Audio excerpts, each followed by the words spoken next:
Hey, what's up, you guys? Jeff Cohn here with another episode of the Team Building Podcast, where we interview top team leaders, broker owners, and thought leaders from across the country. We have two very special guests today. One in my partner, Renee Mueller, who co-founded kwELITE with me and several other business ventures. But our VIP, Mr. Brad Larsen, hailing from Texas. And today we're going to be getting into property management. Brad, welcome to the podcast. Yeehaw! How's it going? Let's go. I parked the horse outside. Let's get it on. I'm sure that's what everyone thinks about Texans, you know. So, yeah, from San Antonio, Texas, we have a pretty strong property management company there handling San Antonio and Austin. And in a prior life, I was involved with real estate, sold homes for a long time, was with Keller Williams for a long time.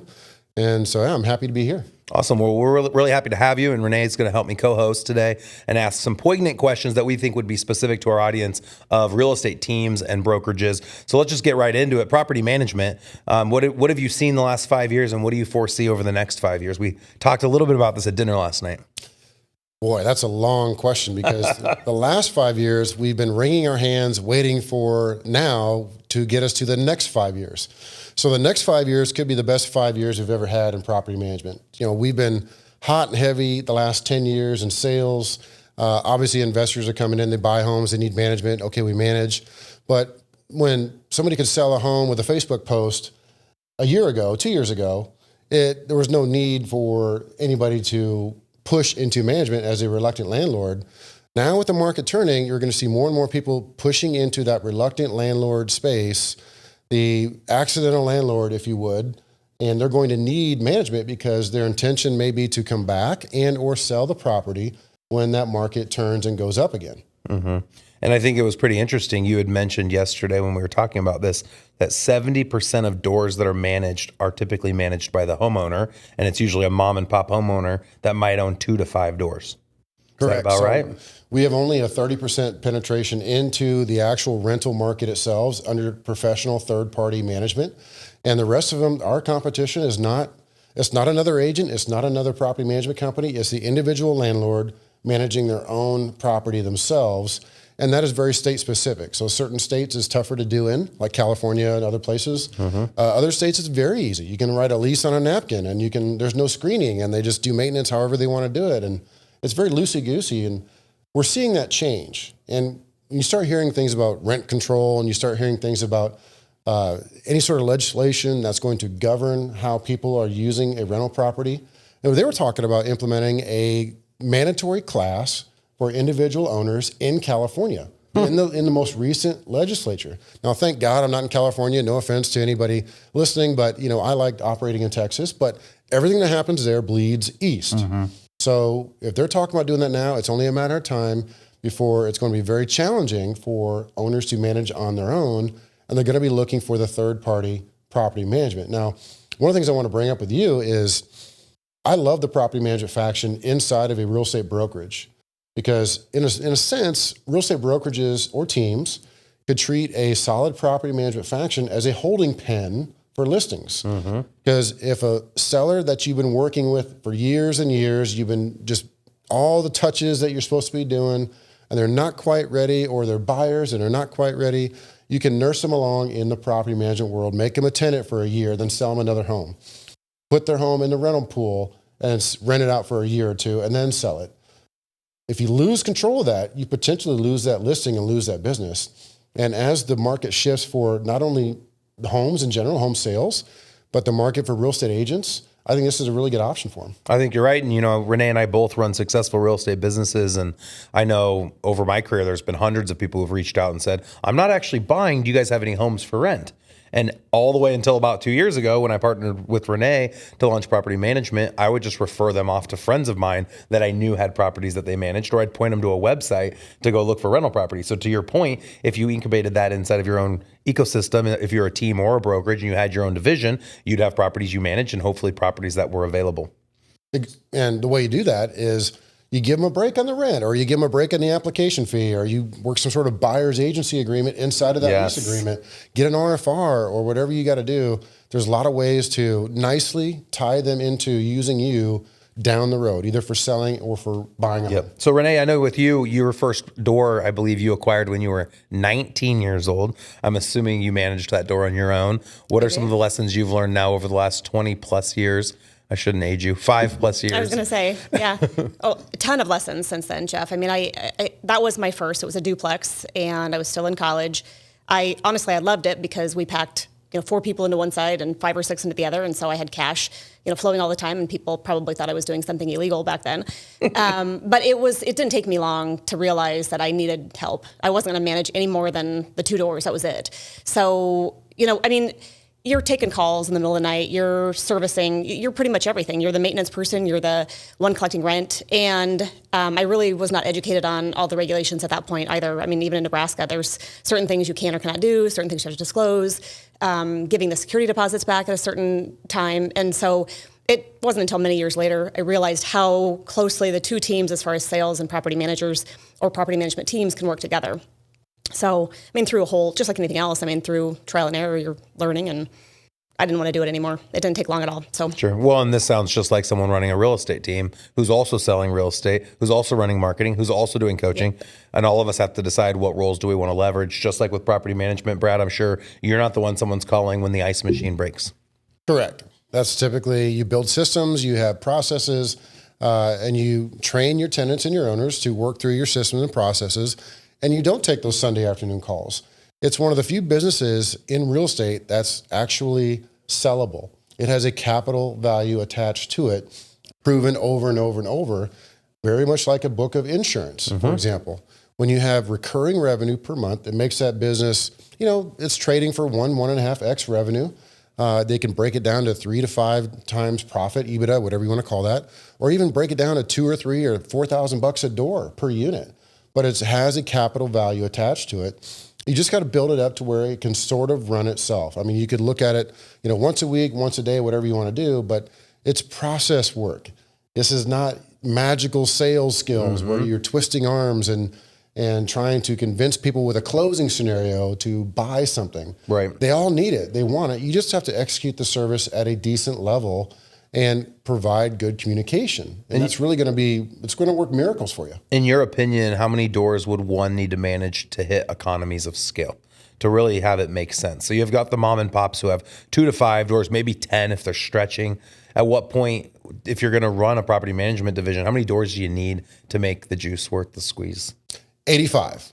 That's the number? Okay, so... Is that a joke? No, it's dead on. Okay, dead on. This goes back to the 50 per door. And after you answer this question, I also would like to walk the audience through the numbers of like what percentage you typically keep, what kind of fees can you add on there, because I know you're pretty good at creating additional revenue. Sure. So I said 85, and that's really a legitimate figure because when I was doing some scholastic training for a master's degree, we had to do a whole big business analysis. And of course I chose property management because I was in real estate at the time. And that's what it came down to, because that's where the actual profit came in. That's where you could pay yourself a salary and it was working for you at 85 homes. Now, of course that changes.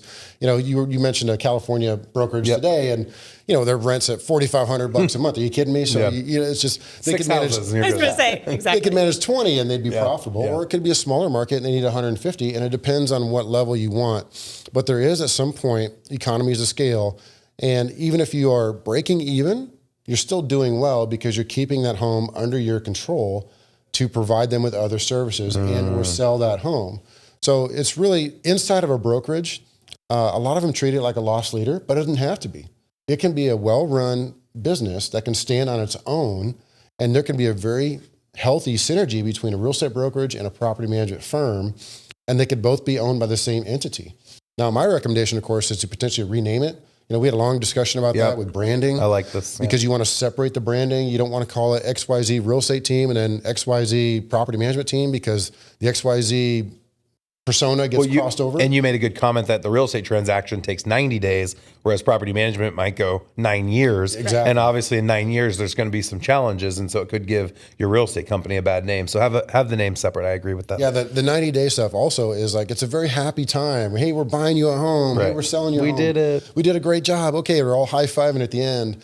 It can be very contentious when you're getting into property management because you're dealing with someone's most 2 emotional things, which is money and their home. And so it's a very tedious manner. Good communication solves a lot of that. But going back to your question, the economies of scale can be created very quickly. And 30, 40, 50 homes, it can be profitable and it can turn into a pretty good venture.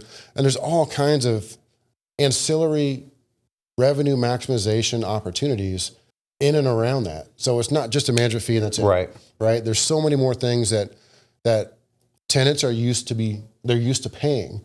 Apartment complexes have already trained them to pay this, to pay that, to pay the other. What are some examples? Okay, a lease preparation fee. They're also trained to pay pet fees. They're also trained to pay an application fee to rent the home. They're paid to deal with incremental rental increases every year.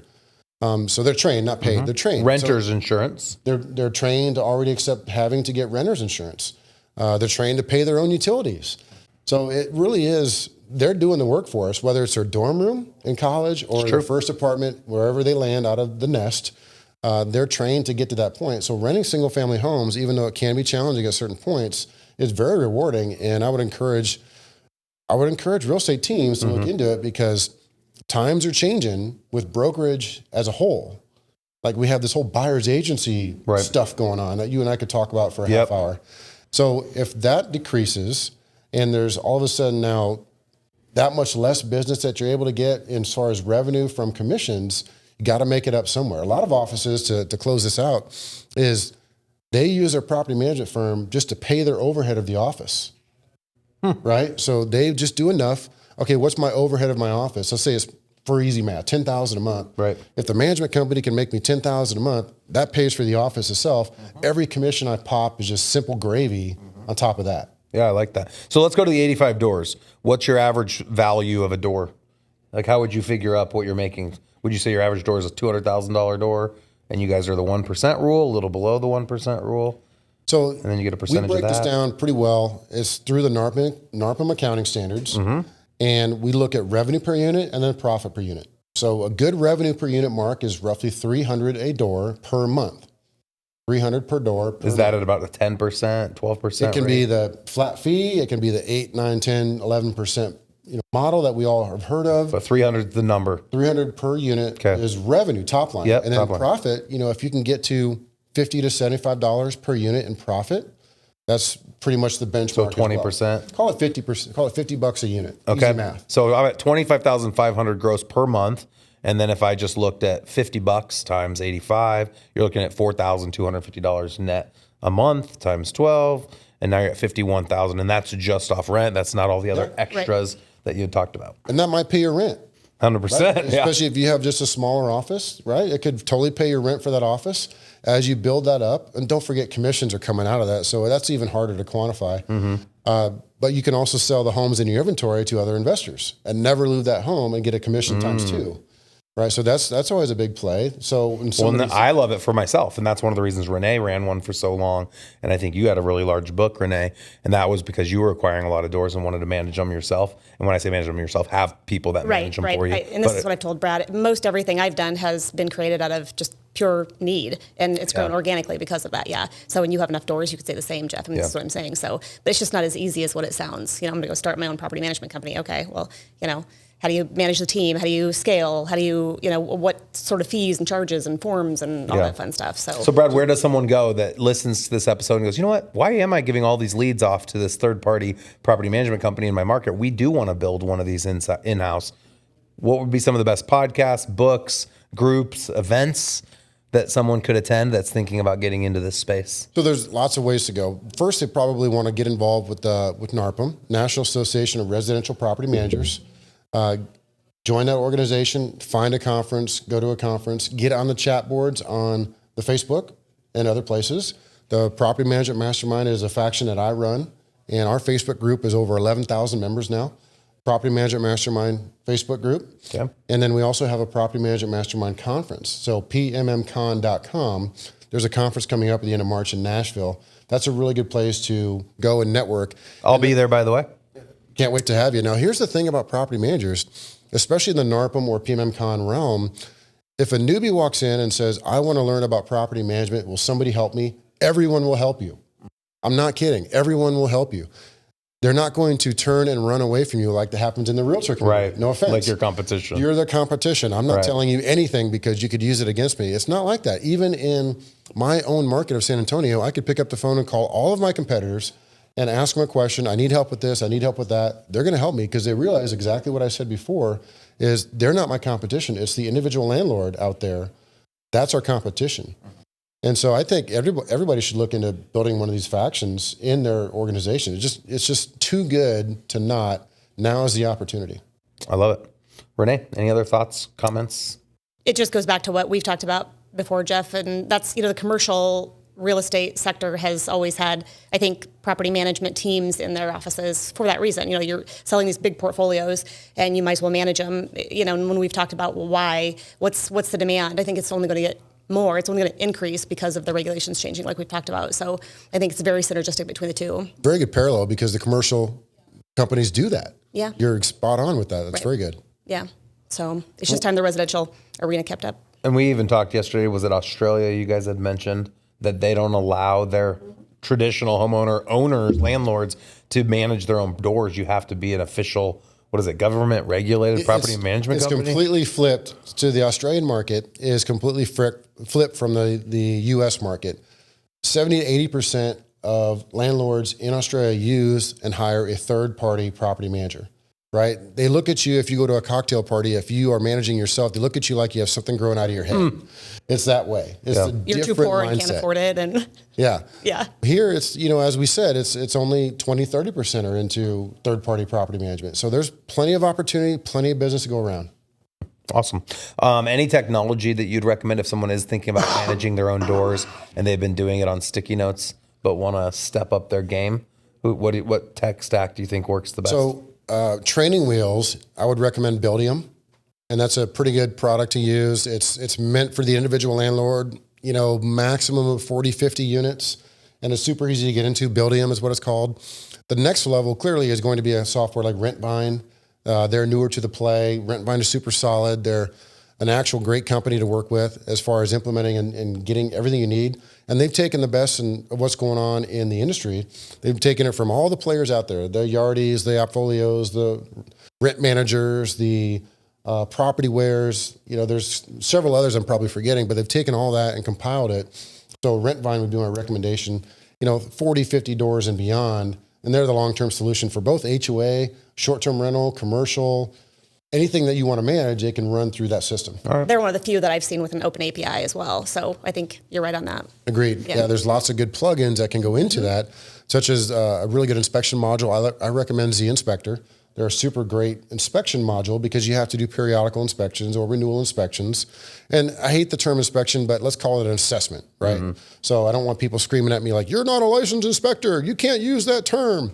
I get it. You're not, it's an assessment. It's a visual assessment, but you got to put that picture format somewhere. And that Z Inspector module uploads right into RentVine. It's super slick. Recommend it to everybody. I'm curious, as a owner of real estate, are there options when I hire a property management company as to how arduous I want them to be in keeping the house up to date? Like, when does the roof really need to be replaced? When does the refrigerator really need to be replaced? When does the paint need to be redone? When do the windows need to be switched out? Because you have people that are considered slumlords who never fix anything or are only going to address something if the squeaky wheel gets the grease, so to speak. Is there a way I could come to a property management company and say, hey, I want mine to be considered A+. I want you to spend extra on them. I want them to be in the best condition so that if I ever do turn around and want to sell it, I don't need to go spend 3 months fixing it up. I think that starts with good communication to the owners and then also vetting the owners. Now, we've had a saying that we can manage any home anywhere for the right owner. Give me a home sitting on the railroad tracks that's a crack house, but if the owner's willing to spend money to fix it up, we can work with that owner. Yeah. If you go to the owner and say, hey, the air conditioning's out, it's kaput, it's 100 degrees outside, and the owner says, just tell them to use some fans and wait till winter. Okay, here's your termination notice. Yeah. Thank you. We're not working together any longer. And that starts with good communication. Now, it's never something that you can perfectly get through because you don't know how owners are going to react when a major repair comes down. But we do have repair limits, so you got to get permission. Mm-hmm. Anything over X, that could be 300, 500, whatever your market says. You have to get permissions to do any sort of repair. So you sort of stay on good terms with the landlord that way, the owner of the home, that you're not out putting, new carpet in when it doesn't need it just to, charge a maintenance fee, right? There are some limitations there, but at the end of the day, the owner's got to be willing to make improvements and just maintain the home to where it should be. If would you live there? Would I live there? Would that particular tenant want to live there? if you're not making repairs. Yep. And the ultimate threat is like, look, if you don't do this, we're going to have to cut ties. We're not a good fit because we can't manage this because you're hurting our reputation. And this tenant doesn't deserve to be treated like that. They've been a good paying tenant. We have to do the right thing here and make these happen. I love it. I always heard when acquiring doors and choosing what kind of properties we wanted to build up in our book, you should always own property that you'd be willing to live in because one day you might have to. And so that was always the joke. I actually moved out of my family home 7 months ago, and I live in one of my rentals, my nicest rental. And I did have to fix it up a little bit, but still, I think it's a fun story to tell because I've said it a lot of times, but it's true. Treat it. You have families that are in there that are living in your proproperties. Treat them the way you'd want to be treated. Is that one still under someone property else was a management, landlord? It is. Yeah, I just bug Clint every time something doesn't work. Every time I see him, Clint, the fridge is leaking. Are we gonna have to check his tenant ledger I to was just see if going to he's, say, I think see we if he's should. current? That's right. Yep. Charge him extra for all those calls. So, how could somebody get in touch with you if they wanted some more advice or were interested in following up in some way? Yeah. Check us out on the website at propertymanagementmastermind.com. I know it's a long URL, but you can reach us there and check out our conference coming up in Nashville at the end of March. It's pmmcon.com. And that's going to be a really good conference in Nashville, Music Row, lots of small group networking, which is something that you are firmly believe in, clearly in this realm that you're in. I think that's going to be one of the better ones because we break people off in these groups of 30, 40, 50 people, and we have 5 hours of masterminding in 2 days. And so that's where you can ask the questions, even as dumb as they might be. Hey, I'm brand new. I want to get into it. And everyone will tell you exactly how to do it. We're super helpful. And I think that's encouraging for anybody listening that they can come to a conference like that and actually learn and not be like shunned as you might. If you're a rookie trying to ask an experienced broker a question, sometimes they don't want to talk to you because of the turnover. But if you're interested in management, our industry is very helpful. Awesome. Well, that's great feedback. Lots of great information. I find it really interesting because a lot of people listening, they have big teams, they own brokerages. We obviously all know we should own real estate, but are you managing your own real estate? So you can create a hybrid team for acquiring doors. Why not also have a hybrid inside your company for managing those doors? So I think this was a great episode and it's going to bring a lot of value to our listeners. We'd love to get Brad out as well. Here's a little teaser for our team building summit this summer. So you might be able to see him there in Omaha, Nebraska. For all information regarding events and or coaching, please go out to growwithers.com. And if you found this episode as valuable as I have, please be sure to go out to whatever app you use to listen to podcasts and give us a 5-star review. Give a shout out to Brad and Renee for coming on as our guests today. Without further ado, thanks you guys. Thank you. Excited. Thanks, guys.